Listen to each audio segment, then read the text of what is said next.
पुढची बातमी आहे नारायणगाव येथील महावितरणच्या कार्यालय शेजारील स्क्रॅप मटेरियलला गवत पेटल्याने लागलेल्या आगीची आपण व्हिज्युअलमध्ये पाहू शकतोय। जुन्नर नगरपालिकेचा अग्निशामक दल वेळेत पोहोचल्याने जीवितहानी टळलेली आहे, पण यामध्ये महावितरणचं स्क्रॅप जळून खूप मोठं नुकसान झालेलं आहे। पुन्हा एकदा आपण ही दृश्य पाहूयात। दृश्यांमध्ये कशा पद्धतीने आगीचे हे लोळ दिसत आहेत आणि गवत पेटल्यामुळे ही आग लागल्याचं सांगितलं जातंय।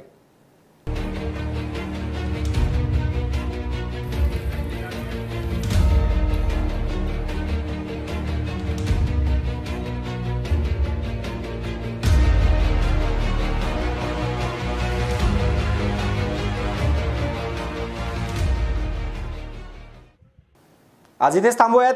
तुम्ही पाहत राहा फक्त आपला आवाज, हाक तुमची, साथ आमची। धन्यवाद।